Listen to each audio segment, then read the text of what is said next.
You don't have to be right about thousands and thousands and thousands of companies. You only have to be right about a couple. I met Bill Gates on July 5th, 1991. We were out in Seattle, and Bill said, "You've got to have a computer." And I said, "Why?" And he said, "Well," he said, "you can do your income tax on it." I said, "I don't have any income. Berkshire doesn't pay a dividend."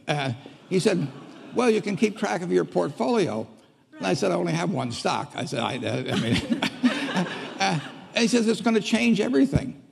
And I said, "Well, will it change whether people chew gum?" And he said, "Well, probably not."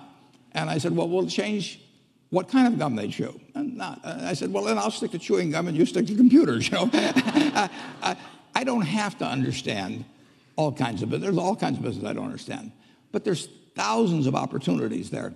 I did understand the Bank of America, and I'll be able. I'm able to do that.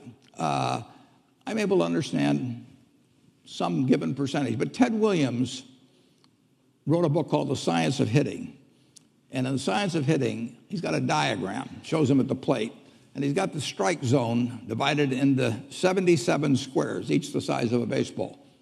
And he says, if I only swing at pitches in my sweet zone, which he shows there, and he has what his batting average would be, which is 400. If he had to swing at low outside pitches, but still in the strike zone, his average would be 230.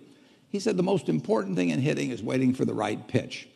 Now, he was at a disadvantage because if the count was 0-2 or 1-2 or so on, even if that ball was down where he was only going to bat 230, he had to swing at it.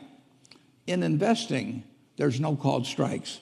People can throw Microsoft at me and, you name it, any stock, General Motors, and I don't have to swing. And nobody's going to call me out on called strikes. I only get a strike called if I swing at a pitch and miss. So I can wait there and look at thousands of companies day after day, and only when I see something I understand and when I like the price at which it's selling, then if I swing, if I hit it, fine. If I miss it, it's a strike. But it's an enormously advantageous game.